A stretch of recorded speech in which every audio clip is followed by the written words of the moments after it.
In good morning friend, आज हम लोग देखेंगे ड्यूटेरिया 5000 प्लस का सेट नंबर 4 और उसका पूरा क्वेश्चन को हम लोग सॉल्व करते हैं।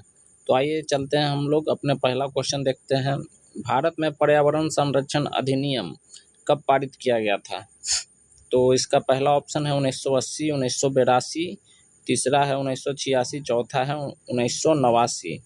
तो इसका आंसर सही होगा फ्रेंड ऑप्शन सी 1986। 1986 में पर्यावरण संरक्षण अधिनियम पारित हुआ था।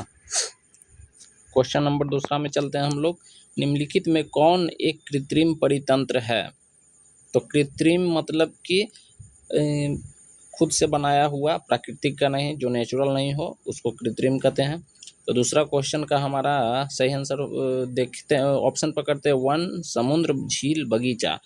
तो इसमें देख के ही पता चल रहा है कि वन, समुद्र, झील ये सब प्राकृतिक का बना हुआ है, सिर्फ बगीचा है जो बगीचा जो है वो प्राकृतिक का बना हुआ नहीं है, ये कृत्रिम है, ये हम लोग के द्वारा बनाया गया है। इसलिए इसका सही आंसर हो जाएगा ऑप्शन डी, बगीचा। हम लोग तीसरा क्वेश्चन में अब हम लोग चलते हैं। तीसरा क्वेश्चन है हमारा, निम्नलिखित में कौन सर्वाधिक ग्रीन हाउस इफेक्ट करती है? तो इसमें पूछ रहा है सबसे अधिक ग्रीन इफेक्ट कौन करती है, ग्रीन हाउस इफेक्ट कौन करती है? तो पहला है जलवाष्प, दूसरा है CO2 कार्बन डाइऑक्साइड, तीसरा है मीथेन, चौथा है ओजोन। तो इसका सही आंसर है ऑप्शन ए, जलवाष्प। कहीं अगर गलत कुछ लगे तो मुझे कमेंट कीजिएगा दोस्तों। मैं पढ़ा हुआ हूँ, ये सब याद किए हुए हूँ, उसी के आधार पे बता रहा हूँ, ऐसा नहीं कि कुछ अलग से कहीं से बता रहा हूँ। ठीक है, तो हम लोग चलते हैं अपना चौथा क्वेश्चन पे। चौथा क्वेश्चन है हमारा, भारत के मुख्य भूमि का दक्षिणतम बिंदु क्या है? तो देखिए दोस्तों, एक चीज़ बताते हैं, भारत ये भारत का इस तरह का नक्शा है, इधर है हमारा अंडमान। तो दक्षिणतम बिंदु सिर्फ दक्षिणतम बिंदु पूछे तो वो ये अंडमान का हो जाएगा, जिसको हम लोग इंदिरा पॉइंट बोलते हैं। और अगर पूछे कि भूमि का, तो ये भारत का भूमि है, ये साउथ का बना हुआ है, इस तरह से भारत ऊपर में बना हुआ है, नक्शा ठीक से नहीं बना है। लेकिन ये अगर भूमि से दक्षिणतम पूछे तो दक्षिण नीचे की ओर आता है, तो दक्षिणतम ये भूमि का ये हो जाएगा, इस कन्याकुमारी यहाँ पे है हमारा। तो दक्षिणतम बिंदु पूछेगा भूमि का तो ये हो जाएगा, और अगर पूछेगा सिर्फ दक्षिणतम बिंदु तो इधर अंडमान बना हुआ है, तो अंडमान के नीचे जो है वो सबसे साउथ में पड़ता है, इसलिए वो हो जाएगा सिर्फ दक्षिणतम बिंदु हो जाएगा। और भूमि का पूछेगा तो हो जाएगा हमारा कन्याकुमारी। तो इसका सही आंसर हो जाएगा बी, कन्याकुमारी। कन्याकुमारी भारत का भूमि का दक्षिणतम बिंदु है। 5वां नंबर क्वेश्चन पे हम लोग चलते हैं। 5 नंबर क्वेश्चन में, भारत में किस प्रकार का वन सर्वाधिक भाग में पाया जाता है? पहला है उष्णकटिबंधीय सदाबहार वन, दूसरा है उष्णकटिबंधीय पर्णपाती वन, तीसरा है पर्वतीय वन, चौथा है मैंग्रोव वन। तो हम लोग के भारत में सबसे ज़्यादा उष्णकटिबंधीय पर्णपाती वन पाया जाता है, ऑप्शन बी, उष्णकटिबंधीय पर्णपाती वन मिलता है, क्योंकि ये गंगा के मैदान से उतर के बहुत ज़्यादा क्षेत्र में ये फैला हुआ है। पर्वतीय वन नहीं है। मैंग्रोव वन हिमालय की तरफ पाया जाता है। उष्णकटिबंधीय सदाबहार वन भी नहीं है। तो इसका सही आंसर हो जाएगा ऑप्शन बी, उष्णकटिबंधीय पर्णपाती वन। 6ठा क्वेश्चन में चलते हैं। निम्नलिखित कथनों में कौन सही है? दोनों कथन को पढ़ना है और बताना है कौन सही है। हिमालय के पश्चिमी भाग की अपेक्षा पूर्वी भाग में अधिक विविधता पाई जाती है। दूसरा है, हिमालय के पश्चिमी भाग की अपेक्षा पूर्वी भाग की चौड़ाई अधिक है। तो हमारा इसका 6 नंबर का सही आंसर हो जाएगा ऑप्शन ए, केवल एक सही है। हिमालय के पश्चिम भाग की अपेक्षा पूर्वी भाग में अधिक विविधता पाई जाती है। तो ऑप्शन ए हो जाएगा, ये सही हो जाएगा, ये सही हो जाएगा। हम लोग चलते हैं नेक्स्ट क्वेश्चन पे। 7वां नंबर क्वेश्चन पे आते हैं। अरब सागर में गिरने वाली भारत की सबसे बड़ी प्रायद्वीपीय नदी कौन सी है? इसका ऑप्शन पहला गोदावरी, दूसरा ताप्ती, तीसरा नर्मदा, चौथा साबरमती। तो इसका सही आंसर हो जाएगा दोस्तों, पूछ रहा है कि भारत की सबसे बड़ी प्रायद्वीपीय नदी जो अरब सागर में गिरती है, तो सबसे बड़ी प्रायद्वीपीय नदी हो जाएगा हमारा नर्मदा। नर्मदा सबसे बड़ा प्रायद्वीपीय नदी है। गोदावरी हमारा है जो पश्चिम की से पूरब की ओर बहती है और ये बंगाल की खाड़ी में गिरती है। गोदावरी बंगाल की खाड़ी में गिरती है। ताप्ती और साबरमती ये दोनों भी अरब सागर में गिरती है, लेकिन यहाँ पूछा जा रहा है कि सबसे बड़ा प्रायद्वीपीय नदी। अगर सिर्फ पूछता कि कौन कौन नदी बंगाल के ये अरब सागर के खंबात की खाड़ी में गिरती है, तो ये तीनों हो जाएगा गिरने वाला, लेकिन गोदावरी है जो बंगाल की खाड़ी में गिरती है, अरब सागर में नहीं गिरती है। तो चलिए नेक्स्ट क्वेश्चन देखते हैं, 8 नंबर। चाय की खेती के लिए निम्न में कौन सी मिट्टी सबसे उपयुक्त है? यानी कि चाय की खेती के लिए सबसे अच्छा मिट्टी कौन सा है? पहला ऑप्शन है जल अम्लीय मिट्टी, दूसरा है क्षारीय, तीसरा है जलोढ़ मिट्टी, चौथा है रेगूर मिट्टी। तो इसका सही आंसर हो जाएगा दोस्तों हमारा अम्लीय मिट्टी। अम्लीय मिट्टी जो है इसमें चाय की अच्छी खेती होती है। ये चाय के खेती के लिए सबसे अच्छी मिट्टी होती है। चलिए 9th क्वेश्चन में आते हैं, देखते हैं। मानसून निवर्तन होता है, तो पहला ऑप्शन है पश्चिम तट से पूर्वी तट तक, दूसरा है उत्तर से दक्षिण, तीसरा है उत्तर पूर्व भारत से पश्चिम तट तक, चौथा है उत्तर पश्चिम भारत से बंगाल की खाड़ी। तो इसका सही आंसर हो जाएगा हमारा उत्तर पश्चिम भारत से बंगाल की खाड़ी की ओर मानसून निम्नवर्तन होती है। चलिए 10 नंबर क्वेश्चन में हम देखते हैं वेनेजुएला की राजधानी कहाँ है? वेनेजुएला की राजधानी हम लोग देखते हैं, इसका ऑप्शन हम देखते हैं। पहला है कराकस, दूसरा है बेलग्रेड, तीसरा है मस्कट, चौथा है काहिरा। तो वेनेजुएला की राजधानी जो है दोस्तों वो हो जाएगा कराकस। कराकस वेनेजुएला की राजधानी है।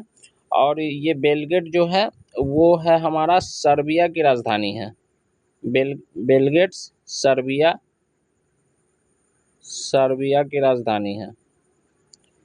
और आपका काहिरा मिस्र की राजधानी है। काहिरा मिस्र की राजधानी है। और ये मस्कट हो गया हमारा ओमान की राजधानी है। तो कराकस वेनेजुएला की राजधानी है, तो वेनेजुएला की राजधानी पूछ रहा है, इसलिए ऑप्शन ए हो जाएगा। अब चलते हैं नेक्स्ट क्वेश्चन पे। क्वेश्चन नंबर 11 पे हम लोग आते हैं। निम्नलिखित में कौन सुमेलित नहीं है? हमको बताना है कि निम्नलिखित में से जो है ऑप्शन वो कौन सुमेलित नहीं है, यानी कि एक गलत है बाकी 3 सही है हमारा। तो ऑप्शन है पहला भारत में चक्रवात आती है, चीन में टाइफून आती है, सी ऑस्ट्रेलिया में बिलीबिली आती है, डी अमेरिका में बागियो आती है। तो इसका सही आंसर हो जाएगा डी नंबर, अमेरिका का जो बागियो है ये ऑप्शन गलत है। अमेरिका में हरिकेन आता है, तो हरिकेन रहता तो सही होता। चलिए 12 नंबर क्वेश्चन हम लोग देखते हैं। 12 नंबर क्वेश्चन में कह रहा है कि कोरल रीफ या प्रवाल भित्ति मुख्यतः कहाँ पाई जाती है? पहला है विषुवत रेखा के पास, दूसरा है ध्रुवीय क्षेत्र के पास, तीसरा है कर्क एवं मकर रेखा के बीच, चौथा है ठंडे समुद्री तट के पास। तो इसका 12 नंबर का सही ऑप्शन हो जाएगा कर्क एवं मकर रेखा के बीच में है जो प्रवाल भित्ति कोरल रीफ पाया जाता है। स्वर्णशिला समिति का संबंध किससे है? ऑप्शन 13 नंबर में, क्वेश्चन 13 में हम लोग आते हैं। पहला ऑप्शन देखते हैं मूल अधिकार से, दूसरा है नीति निर्देशक तत्व से, तीसरा है मूल कर्तव्य से, चौथा है मूल अधिकार और मूल कर्तव्य दोनों से। तो 13 का हमारा सही आंसर हो जाएगा ऑप्शन सी, मूल कर्तव्यों से स्वर्णशिला समिति का गठन किया गया था, जिसमें मूल कर्तव्य जोड़ा गया था। मूल कर्तव्य वर्तमान में अभी 11 मूल कर्तव्य है। नेक्स्ट क्वेश्चन में हम लोग चलते हैं। 14 नंबर, न्यायोचित एवं मानवीय कार्य दशाओं तथा मातृत्व सहायता के लिए उपबंध संविधान के किस अनुच्छेद में दिया गया है? तो इसका ऑप्शन है अनुच्छेद 39, अनुच्छेद 41, सी में है अनुच्छेद 42, डी में है अनुच्छेद 43। तो इसका सही आंसर हो जाएगा दोस्तों हमारा 14 का सही आंसर हो जाएगा ऑप्शन सी 42 अनुच्छेद जो है मानवीय कार्य दशाओं तथा मातृत्व सहायता के लिए उपबंध संविधान के अनुच्छेद में आता है। अब नेक्स्ट क्वेश्चन हम लोग देखते हैं, भारत के नियंत्रण एवं महालेखा परीक्षक के संबंध में निम्न कथनों पर विचार कीजिए। तो महालेखा परीक्षक के संबंध में कौन सा जो कथन है उस पर विचार करना है। तो पहला ऑप्शन हम लोग देखते हैं, इसके कार्यकाल 6 वर्ष या 62 वर्ष जो पहले हो आयु तक होती है। दूसरा है, या राष्ट्रपति के प्रसाद पर्यंत अपने पद पर बना रहता है। तीसरा है, इसके वेतन एवं अन्य सेवा शर्तें राष्ट्रपति द्वारा निर्धारित होती है। चौथा है, नहीं 3 ही है, अब इसमें से हमको छांटना है कि कौन कौन सही है। केवल 1 सही है, केवल 2 सही है, केवल 1 और 3 सही है, या सभी सही है। तो 15 का हमारा सभी हो जाएगा आंसर दोस्तों। ये सभी जो है ये सही है, जितना ऑप्शन जो है यहाँ पे जितना ऑप्शन दिया हुआ है वो सभी सही हो जाएगा। ये तीनों ऑप्शन सही है हमारा। नेक्स्ट क्वेश्चन पे हम लोग चलते हैं, भारत में मुख्यमंत्री समेत मंत्रियों की अधिकतम संख्या विधानसभा की कुल सदस्य संख्या से कि कितने प्रतिशत से अधिक नहीं होनी चाहिए? पहला ऑप्शन है 9%, दूसरा ऑप्शन है 10%, तीसरा ऑप्शन है 15%, चौथा है ऑप्शन डी में है 25%। तो 16 का सही आंसर हो जाएगा 15%। 15% से ज़्यादा मंत्री नहीं बन सकता। मान लिया जाए कि कहीं पे अगर सीट है 500, विधानसभा का सीट 500 है, तो इसका 15% निकाल देंगे तो यानी कि 75 मंत्री से ज़्यादा उस राज्य में मंत्रालय नहीं मिल सकता है सभी को। तो इसलिए 15% ही निर्धारित किया गया है। जितना सीट है उसका 15% ही मंत्री पद का शपथ ले सकता है। 17 नंबर क्वेश्चन है, रिट जारी करना उच्चतम न्यायालय के किस क्षेत्राधिकार में आता है? पहला ऑप्शन है मूल क्षेत्राधिकार, दूसरा है न्यायाधीश क्षेत्राधिकार, तीसरा है अपीलीय क्षेत्राधिकार, चौथा है सलाहकार क्षेत्राधिकार। तो 17 का सही आंसर हो जाएगा हमारा न्यायाधीश क्षेत्राधिकार। अपील करना न्यायाधीश क्षेत्राधिकार के अंतर्गत आता है। अनुच्छेद 32 में जो है वो सुप्रीम कोर्ट में हम लोग दायर करते हैं, और अनुच्छेद 226 जो है 226 से हाई कोर्ट में रिट के लिए अपील दायर करते हैं। चलिए नेक्स्ट क्वेश्चन में हम लोग आते हैं। 18 दल बदल अधिनियम संविधान संशोधन कब पारित किया गया? पहला ऑप्शन है 1964, दूसरा है 1985, तीसरा है 1984 और चौथा है 1989। तो 1985 इसका सही आंसर हो जाएगा दोस्तों, ऑप्शन बी। 1985 में दल बदल अधिनियम पारित किया गया। दल बदल 10वां नंबर अनुसूची 10 में इसका वर्णन है। अनुसूची 10 में इसका वर्णन है दल बदल अधिनियम कानून का। 19 नंबर क्वेश्चन में हम लोग आते हैं, सर्वप्रथम प्रत्यक्ष चुनाव का प्रावधान निम्नलिखित में से किस अधिनियम के द्वारा किया गया? पहला है भारत परिषद अधिनियम 1892, भारत परिषद अधिनियम 1909, सी में है भारत शासन अधिनियम 1919, और डी में है भारत शासन अधिनियम 1935। तो 1919 में भारत शासन अधिनियम के दौरान ही प्रत्यक्ष चुनाव का प्रावधान आया।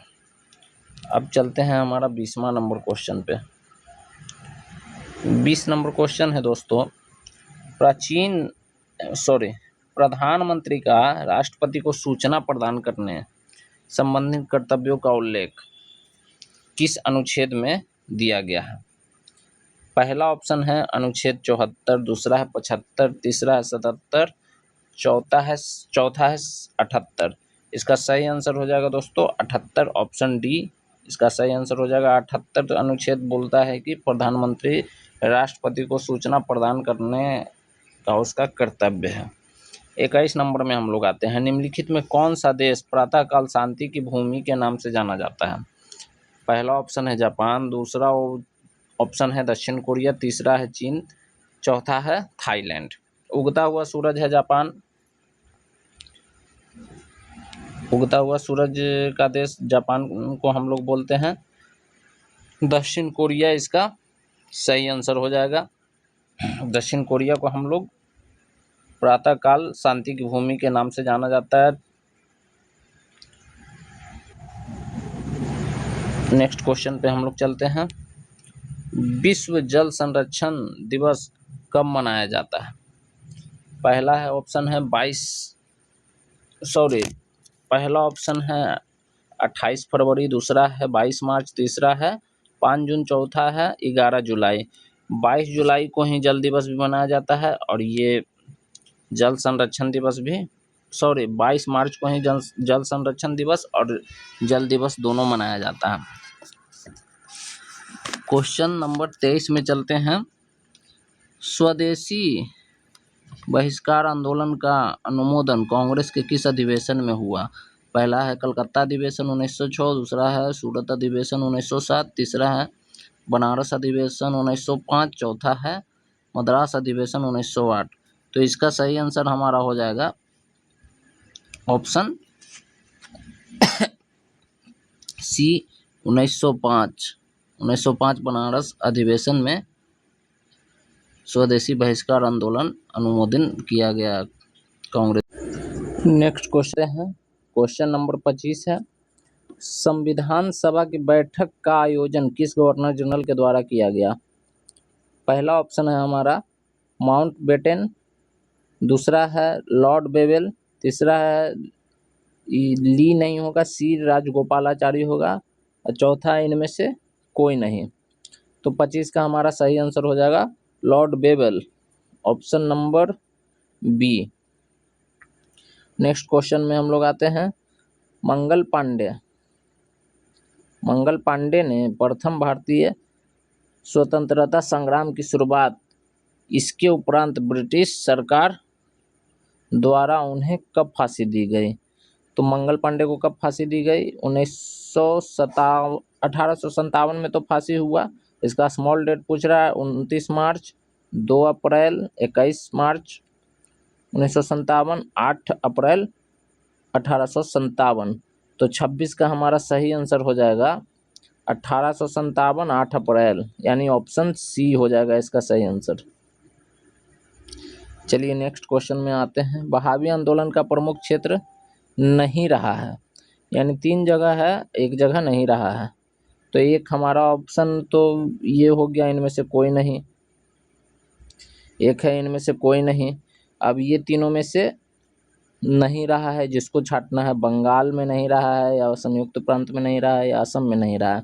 तो 27 नंबर का हमारा सही आंसर हो जाएगा असम में नहीं रहा है। तो ऑप्शन सी असम में बहावी आंदोलन का प्रमुख क्षेत्र नहीं रहा है। अब नेक्स्ट क्वेश्चन आते हैं, पुस्तक एरिया ऑफ डार्कनेस के लेखक कौन है? पहला ऑप्शन है B.S. नायपॉल, दूसरा है थियोडोर मॉरिसन, तीसरा है R.C. दत्त, चौथा है M.G. रनाडे। 28 का सही आंसर हो जाएगा B.S. Naipaul, option number A में है B.S. नायपॉल। तो ये हमारा सही आंसर हो जाएगा। नेक्स्ट क्वेश्चन में आते हैं, मिलान करना है जो। सूरत की संधि कब हुई थी? और फिर है पूना की संधि, पुरंदर की संधि और है देवगांव की संधि। तो पहला देखते हैं सूरत की संधि कब हुई। तो सूरत की संधि हमारा हुआ है 1775। फिर देखना है कि पूना की संधि कब हुई थी। तो पूना की संधि हमारा हुआ है 1817 में। 1817 है 3 नंबर में, 1817। फिर पुरंदर की संधि, पुरंदर की संधि हुआ है 1665 में। 1665 है 1 नंबर में। अब देवगांव की संधि ये 1803 में हुआ है। तो 1 का 4, 1 का 4 2 जगह है। फिर पूना की संधि हुआ है 1817 में। तो 1817 3 नंबर में है, तो 3 दोनों में आ रहा है। अब सूरत की संधि तो 4 में है। पुरंदर की संधि, पुरंदर की संधि 1665 में है। तो पुरंदर की संधि 1665 यानी कि ये यहाँ आ रहा है 1, ये नहीं आएगा, यहाँ 2 है। तो ये ऑप्शन सी हमारा सही हो जाएगा। तो चलिए अब नेक्स्ट क्वेश्चन पे चलते हैं।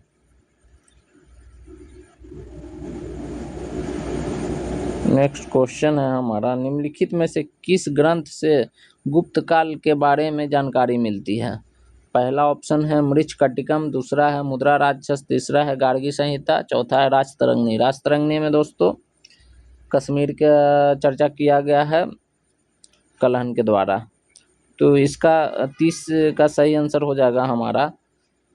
क्या पूछ रहा है, कौन सा ग्रंथ है जो गुप्त काल के बारे में जानकारी? गुप्त काल के बारे में मृच्छकटिकम में मिलता है। ऑप्शन ए में है मृच्छकटिकम। तो इसका सही आंसर हो जाएगा ऑप्शन ए मृच्छकटिकम। अब बोल रहा है कलिंग शासक खारवेल किस धर्म का अनुयायी था? पहला ऑप्शन है बौद्ध धर्म का, दूसरा है जैन, तीसरा हिंदू, चौथा है सिख। तो खारवेल दोस्तों जैन धर्म का अनुयायी था और अशोक था वो बौद्ध धर्म का अनुयायी था। इस युद्ध के बाद बौद्ध धर्म का अनुयायी हो गया। तो इसको इस तरह से भी याद हम लोग कर सकते हैं कि एक अशोक कलिंग पर युद्ध किया था तो वो बौद्ध धर्म का था, खारवेल जैन धर्म का था। तो दोनों धर्म एक दूसरे को देखना नहीं चाह रहे थे, इसलिए लड़ाई कर लिया। तो इससे पता चल जाता है कि खारवेल जो है जैन धर्म का था और अशोक बौद्ध धर्म का। नेक्स्ट क्वेश्चन में हम लोग आते हैं, भित्रीय स्तंभ अभिलेख किस शासक से संबंधित है? पहला ऑप्शन है समुद्रगुप्त, दूसरा है स्कंदगुप्त, तीसरा है चंद्रगुप्त द्वितीय और चौथा है चंद्रगुप्त प्रथम।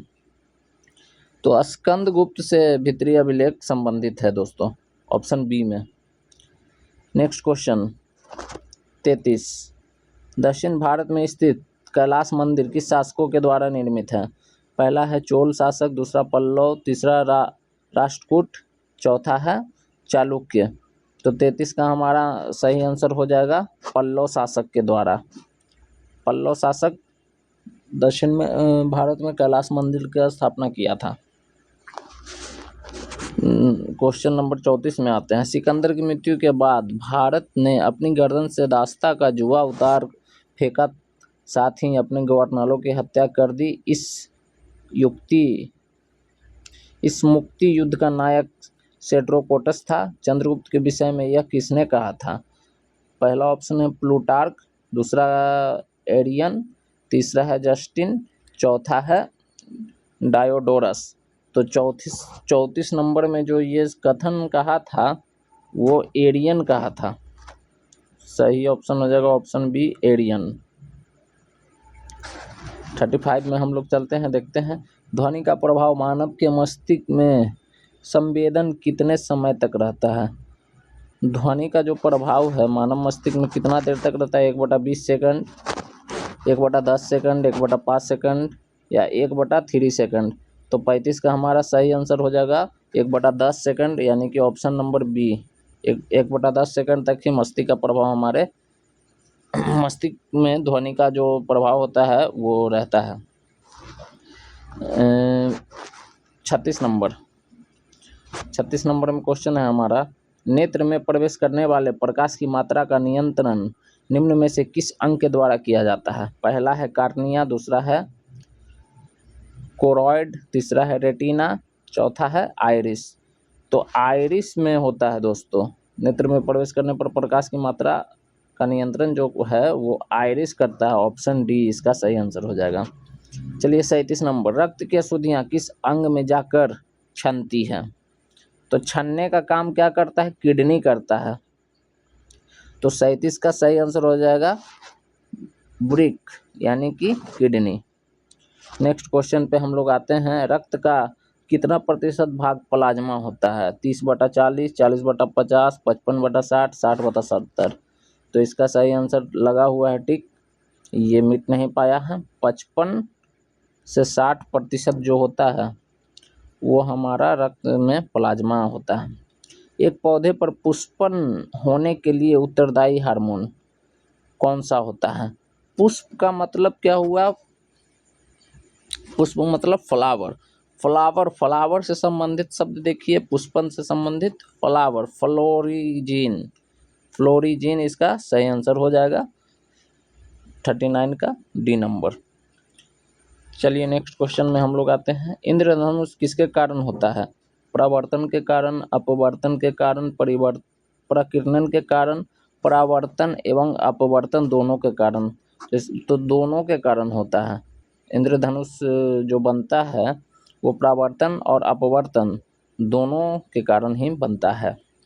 41 नंबर क्वेश्चन, एक ही पदार्थ के अणुओं के बीच कार्यकारी आकर्षण बल को क्या कहा जाता है? पहला है आसंजक बल, दूसरा है गुरुत्व बल, तीसरा है ससंजक बल, तीसरा है नाभिकीय बल, चौथा है ससंजक बल। तो एक ही पदार्थ के अणुओं के बीच जो आपस में आकर्षण होता है वो कहलाता है ससंजक बल। ऑप्शन डी ससंजक बल कहलाता है। चलिए अब क्वेश्चन 42 में अब हम लोग आते हैं। क्वेश्चन 42 में है, किसी अभिक्रिया में भाग लेने वाले पदार्थ क्या कहलाते हैं? प्रतिफल, अवकारक, अभिकारक, ऑक्सीकारक। तो 42 का हमारा सही आंसर हो जाएगा, किसी अभिक्रिया में जो भाग लेता है उसको अभिकारक बोलते हैं। तो ऑप्शन सी में है अभिकारक, ऑप्शन सी इसका सही आंसर हो जाएगा। 43 नंबर क्वेश्चन में हम लोग देखते हैं, क्षारक को जल में घोलने पर क्या मुक्त होता है? OH- आयन, H+ आयन, दोनों आयन मिलता है या इनमें से कोई नहीं? तो क्षारक को जल में घोलने पर हमेशा OH- आयन मिलता है। तो 43 का सही आंसर हो जाएगा ऑप्शन ए, OH- आयन मिलता है। नींबू का pH मान क्या होता है? तो नींबू का pH मान हम लोग देखते हैं 1.5 होता है, 2.2 होता है, 7.4 होता है, या फिर ऑप्शन डी 1 होता है। तो 44 का हमारा सही आंसर हो जाएगा। नींबू का मान होता है 2.2, याद रखिएगा। 44 का ऑप्शन बी 2.2 होगा। 45 में हम लोग आते हैं, बादल और वायुमंडल का तैरना किस कारण होता है? पहला है ताप के कारण, दूसरा है दाब के कारण, तीसरा है समुद्र से दूरी के कारण, चौथा है श्यानता के कारण। तो हम लोग जानते हैं श्यानता के कारण बादल और वायुमंडल में तैरने का काम होता है। ऑप्शन डी हो जाएगा श्यानता के कारण। 46, छाया में पनपने वाले पौधों को क्या कहते हैं? छाया में जो पौधा होता है उसको हेलोफाइट बोला जाता है, सियोफाइट बोला जाता है, लिथोफाइट या पस्मोफाइट बोला जाता है। तो 46 का हमारा सही आंसर हो जाएगा सियोफाइट। ऑप्शन बी सियोफाइट हो जाएगा, ये छाया में पनपने वाले पौधों को बोला जाता है। 47, मेनरहीन अंतर्राष्ट्रीय सीमा रेखा किन दो देशों के बीच में स्थित है? तो इसका सही आंसर हो जाएगा दोस्तों हमारा रूस और फिनलैंड के बीच मेनरहीन अंतर्राष्ट्रीय सीमा रेखा स्थित है। 48 क्वेश्चन में हम लोग आते हैं, जैव विविधता दिवस किस दिन मनाया जाता है? 5 मई, 17 मई, 22 मई या 25 मई? 48 का हमारा सही आंसर हो जाएगा 22 मई। 22 मई है हमारा ऑप्शन सी में। ऑप्शन सी हमारा 22 मई है, तो 22 मई को जैव विविधता दिवस मनाया जाता है। 49 में हम लोग देखते हैं राष्ट्रीय खाद्य सुरक्षा mission NFSM, national food safety mission. NFSM का अर्थ होता है नेशनल फूड सेफ्टी मिशन की शुरुआत किस वर्ष हुई? 2007 में हुई, 2011 में हुई, 2013 में हुई या 2015 में हुई? तो इसका सही आंसर हो जाएगा 2007। 2007 है हमारा ऑप्शन ए में, तो 2007 इसका सही आंसर हो जाएगा। लास्ट क्वेश्चन है इस सेट का, देखते हैं। भारत में मुद्रास्फीति के प्राकलन का सबसे प्रचलित माप क्या है? यानी मुद्रास्फीति को मापने का सबसे सही प्रचलित माप क्या है? तो पहला है WPI, दूसरा है IIP, तीसरा है CPI, चौथा है PPI। तो हमारा 50 का सही आंसर हो जाएगा CPI, ऑप्शन सी हो जाएगा इसका सही आंसर। तो ये था हमारा दोस्तों 50 क्वेश्चन। अब हम लोग देखते हैं स्मरण तथ्य। स्मरण तथ्य में पढ़ना है बौद्ध धर्म के बारे में, तो आइए ये भी देख लेते हैं एक नज़र में। देखिए, बौद्ध धर्म के संस्थापक सभी को पता है गौतम बुद्ध। इनका जन्म जो हुआ था वो लुम्बिनी में हुआ था, नेपाल में 563 ईसा पूर्व में हुआ था।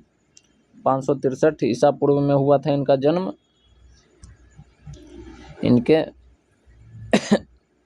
इनके पिता का नाम जो है सुयोधन था, और इनका बचपन का नाम जो है सिद्धार्थ था। इनका बेटा का नाम राहुल था। इनकी मृत्यु 483 ईसा पूर्व कुशीनगर, जो अभी उत्तर प्रदेश में है, उस जगह को हम लोग बोलते हैं महापरिनिर्वाण घाट। वहाँ पे उनको महापरिनिर्वाण हुआ था, जिसको बौद्ध धर्म में मृत्यु बोला जाता है। इनके बचपन का नाम सिद्धार्थ था। बचपन का नाम इनका सिद्धार्थ था। 6 वर्ष की कठिन तपस्या के उपरांत 35 वर्ष की आयु में फल्गु नदी के किनारे इनको ज्ञान की प्राप्ति हुई। 35 साल के बाद इनको ज्ञान की प्राप्ति हुई। आगे देखते हैं। बुद्ध ने अपना सबसे पहला उपदेश दिया था सारनाथ में, और सर्वाधिक उपदेश श्रावस्ती में दिया था। सबसे पहला सारनाथ जो कि है उत्तर प्रदेश में, और श्रावस्ती में अपना लास्ट उपदेश, सबसे अधिक उपदेश श्रावस्ती में दिया था। श्रावस्ती शायद MP में पड़ता है। आगे देखते हैं। बौद्ध धर्म में आत्मा की परिकल्पना नहीं है, जबकि पुनर्जन्म की मान्यता है। बौद्ध धर्म वाले आत्मा को नहीं मानते, लेकिन पुनर्जन्म पे विश्वास करते हैं। बौद्ध संघ में सम्मिलित होने की न्यूनतम आयु 15 वर्ष रखी गई थी, अब वो चेंज हो गया है। बौद्ध धर्म में आम्रपाली को सर्वसम्मति से स्त्री रत्न घोषित किया गया। सभी के सम्मति से आम्रपाली को स्त्री रत्न माना जाने लगा। सर एडविन अर्नोल्ड ने गौतम बुद्ध को एशिया का ज्योतिपुंज कहा है। ये बहुत इंपॉर्टेंट क्वेश्चन है, पूछता है एग्जाम में। एशिया का ज्योतिपुंज कौन है? तो गौतम बुद्ध। किसने इनको एशिया का ज्योतिपुंज कहा? तो सर एडविन अर्नोल्ड ने बोला था। आगे देखते हैं। ये है संगीतियाँ जो कब कब हुई। प्रथम, द्वितीय, तृतीय 4 संगीति हुई। इसको याद करने का एक तरीका है। 483 ईस्वी पूर्व में पहला संगीति हुआ था, याद रखिएगा। पहला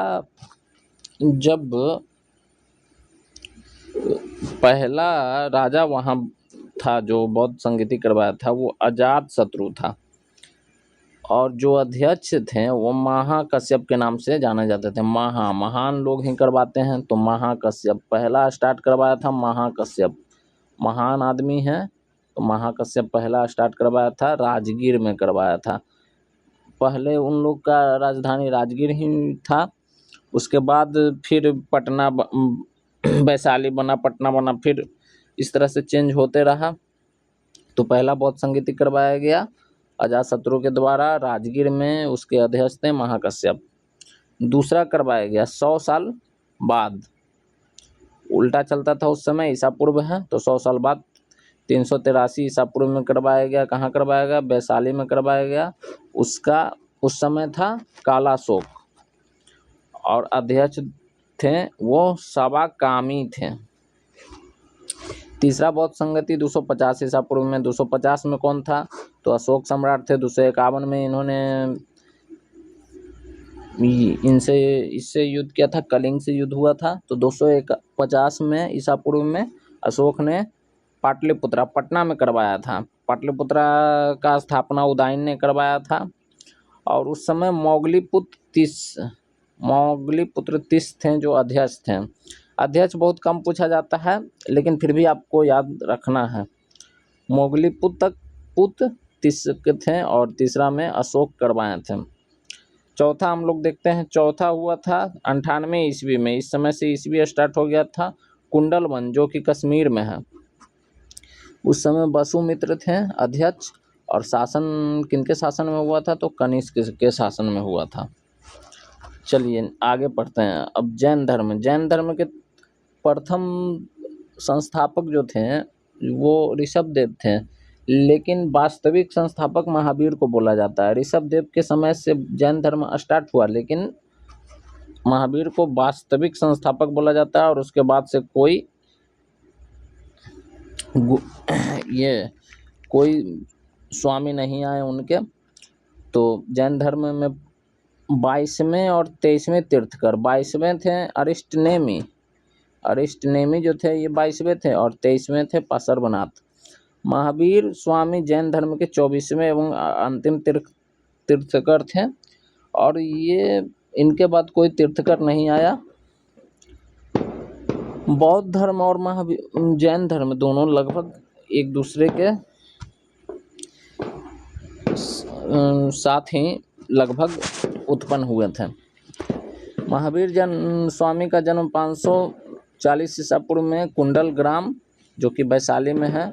वैशाली हमारा विश्व में प्रथम लोकतंत्र स्थापित करने वाला राज्य है। महावीर स्वामी की जन्म 540 में हुआ, मृत्यु 468 में हुआ। पावापुरी में हुआ जो कि नालंदा में स्थित है। जैन मंदिर है पावापुरी में, वहीं पे इनका समाधि स्थल है। महावीर के बचपन का नाम था जो वर्धमान था। गौतम बुद्ध को बचपन का नाम था सिद्धार्थ। गौतम बुद्ध के बेटे का नाम था राहुल। इन्होंने 30 वर्ष की आयु में सन्यासी जीवन को स्वीकारा तथा 12 वर्षों की कठिन तपस्या के उपरांत, गौतम बुद्ध 6 वर्ष तपस्या किए तब उनको मिल गया ज्ञान की प्राप्ति। इनको 12 वर्ष की तपस्या करना पड़ा और ऋजुपालिका नदी के तट पर इनको ज्ञान की प्राप्ति हुई। साल वृक्ष के नीचे गौतम बुद्ध को ज्ञान की प्राप्ति हुई। फल्गु नदी के नीचे, फल्गु नदी के पास बरगद ये पीपल के पेड़ के नीचे इनको साल या सागवान बोलते हैं, उस वृक्ष के नीचे इनको ज्ञान की प्राप्ति हुई ऋजुपालिका नदी के तट पर। महावीर ने अपने शिष्यों को 11 गंधर्वों में विभाजित किया। महावीर पुनर्जन्म एवं कर्मवाद में विश्वास रखते थे। गौतम बुद्ध क्या थे? वो पुनर्जन्म में विश्वास रखते थे। गौतम बुद्ध भी पुनर्जन्म में विश्वास रखते थे, लेकिन आत्मा को नहीं मानते थे। और जैन धर्म में पुनर्जन्म में विश्वास और कर्म को प्रधानता दिया गया। स्यायवाद और अनेकांतवाद जैन धर्म से संबंधित है। प्रथम भिक्षुणी जो थी वो चंपा थी, महावीर के प्रथम अनुयायी थे जो उनके दामाद जमाली थे। बौद्ध धर्म में भी 2 संगतियाँ हुई। प्रथम बौद्ध संगति हुई वो पाटलिपुत्रा पटना में, उसके अध्यक्ष थे स्थूलभद्र थे, 300 ईसा पूर्व में हुआ। द्वितीय हुई 512 ईस्वी में वल्लभी में, क्षमाश्रवण इसके अध्यक्ष थे। वल्लभी शायद आपको कर्नाटक में पड़ता है। हाँ, वल्लभी कर्नाटक में ही पड़ता है।